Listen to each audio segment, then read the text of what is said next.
What's up, YouTube? So my first video is going to be on the pros and cons of having a rigorous major in school. This one I'm gonna let y'all know for the girls who aren't in school yet.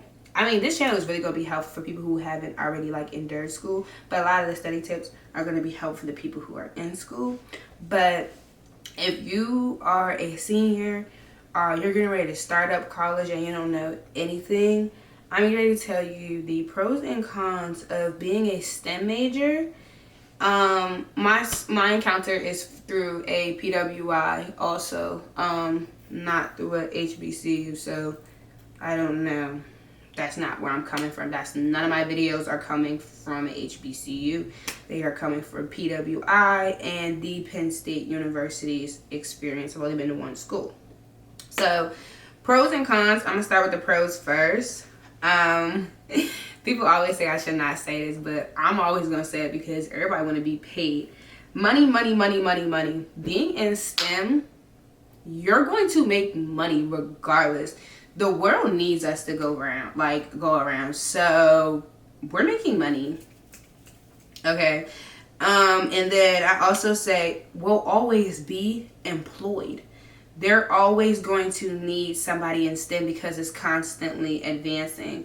So we don't ever have to worry about, even if we lose our job, all we have to do is apply to another one. Not saying it's that easy, but we'll always be employed because there's always going to be a need for us. The data analytics that I know how to do, the numbers I know how to compute, they're always going to need you because, yeah, we're at the top, smartest of smarts. So, those two.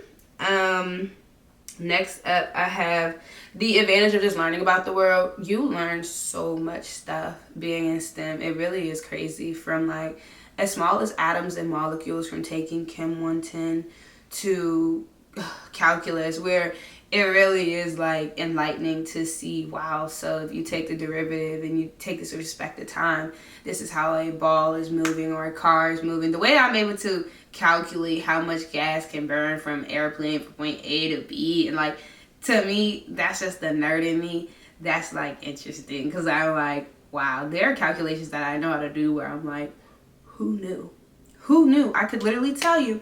One equation I did in thermodynamics is the starting pressure of going within different pressure systems, but then also driving in a car for about 4 hours and knowing the rate at which how much the pressure is leaving from the tires, all of that. The girl over here can compute to you, okay, this is what the pressure bar is gonna read in your car.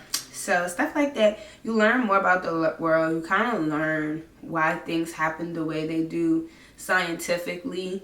And the reason, another thing, which is I never knew, but this was also intriguing to me, was to see you use these same equations in law when what's his name? Hold on, let me think of it. I'm having a brain fart.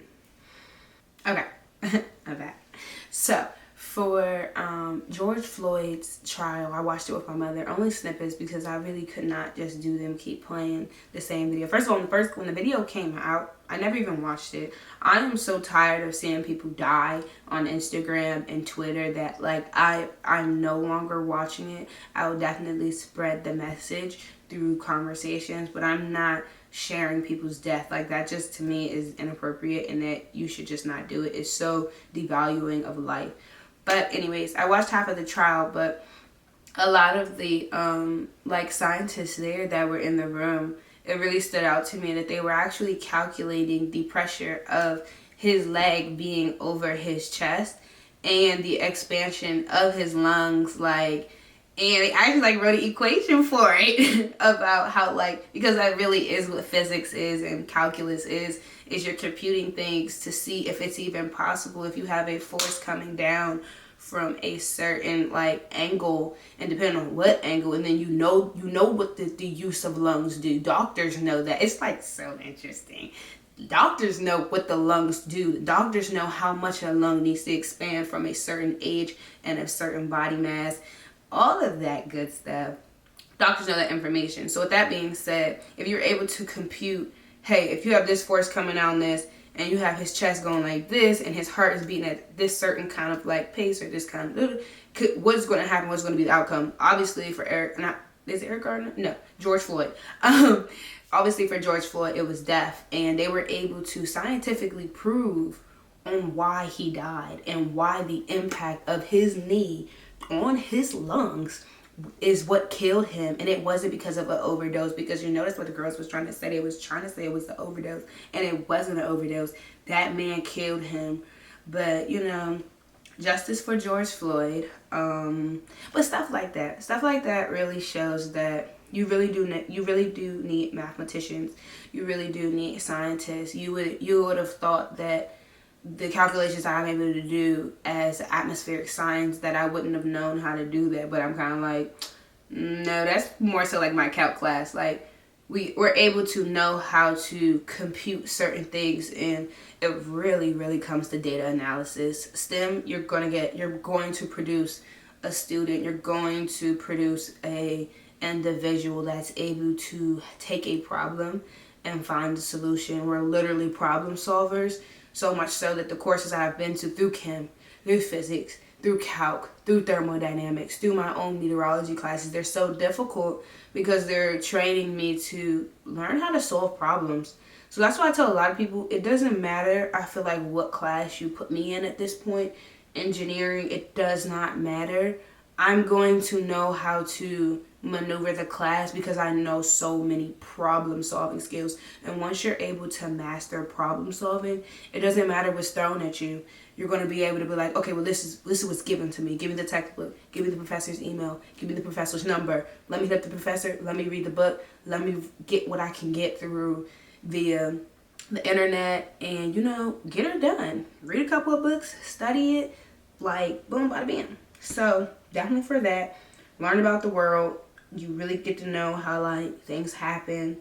And then I also had my final pro as it adds to the minority percentage in STEM, which to me is definitely needed. Well, if not to me, but to the world, it's needed. That like we need more people in STEM. We need more minorities active and representing, because I feel like a lot of scientific politics, especially African Americans, are overlooked because there's so not enough of us in the room to discuss, especially the connection between climate science and how it affects minorities. A lot of people don't want to say, oh, it's not affecting us, but you have examples of Hurricane Katrina. You have examples of the Chicago drought, where you have these populations of only minorities, dying. Hurricane Katrina tore up literally the city of Louisiana, and how many black people were living there? We were the ones dying. These rich white folks, they're not dying because where do they live? They're living somewhere they're not getting affected, so they're not seeing it. But it's okay. That's why we have me in the room to discuss stuff like that, where I'm like, oh no, it's definitely happening. Here is the research. Here is the information. I am ready to do the research and fight for us. Point blank period. Those are the pros. Here comes the tough part, which are the dirty, dusty cons. So, yeah, this is getting ready to get very, how do I say, misleading. I should have did the cons first, but too late now. The cons, I don't really party. I don't party at all at this point because my major is so like rigorous. It's getting like up. Especially I'm heading to my junior year. I'm in straight 400 level classes this semester. So partying, I've already told people, you don't ask me to go out. I'm not interested. I solely am not interested. That's my personality. But if you have a personality that you want to party, then it's really going to be hard for you, because you're going to feel as if your work is not going to allow you to party, and then you're going to start getting frustrated. I don't really care. I'm over it. I would rather just study in my room on a Friday night and, eat cookies. As long as I have the cookies, I'm happy. So that's how I move. I really don't have time for organizations. I'm not even in the Greek life for real. I don't know if that's because of like my major. No, because it's not the meteorologist. She's definitely in Greek. I'm not in Greek. I'm not even like interested at all. I'm not in any other organizations. I'm not even a dancer, but I mean, they be having like dancing. I'm not dancing. I just don't have time. Like a lot of the organizations, everyone keeps trying to tell me, we'll do this, we'll do that. I don't have time. I don't have time, and like when I do have time, I like to do stuff that I like. I like because I never had time.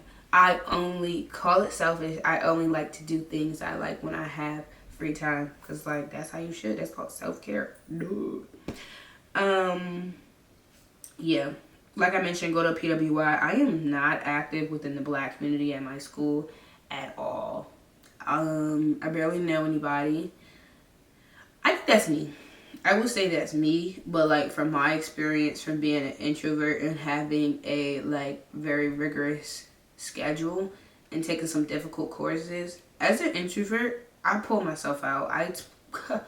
I took myself right up outside the Black community and said, yes, we're not going to do a setup here. And even like, it's really bad. I should be maneuvering and meeting new people, but some people in college are here to joke around and play, and I'm not, and I recognize that, so I don't even try to get myself all mixed up with, you know, anything, because I'm just like, it's not worth it, it's not worth it. I have classes, I have too much to focus on. A lot of people are like, that's why I want it be a lot. Because I'm out this circle, I will say I know so much, so I love that, because I'm like, see, this is why I don't even go out with you guys, because you guys are messy. You guys are messy. Fellas and ladies, y'all are, yeah, I'm about my business though. I'm gonna just keep studying, I'm gonna just keep recording and stay in the back. Last con is it's really hard to hang out with friends. My friends be begging me to come out, and I'd be like, girl, I'm studying. And if I'm not studying, I'm tired. So I always have a reason. If I'm not studying, I'm tired. And if I'm not studying and I'm not sleeping, I'm working out.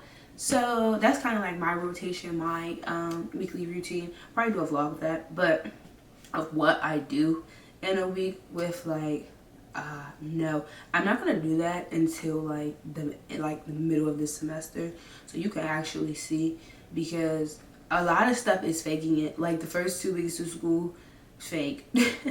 Like no, nothing's like after you've been into a hard courses. It don't affect you until like a month and a half. Then it's like after exam 1, after you get those grades back, and you're like, I gotta do this. Like next thing you know, exam 2, boom, fine. Like that's when it starts to really hit. That's another like tech, right? To let y'all know, heads up.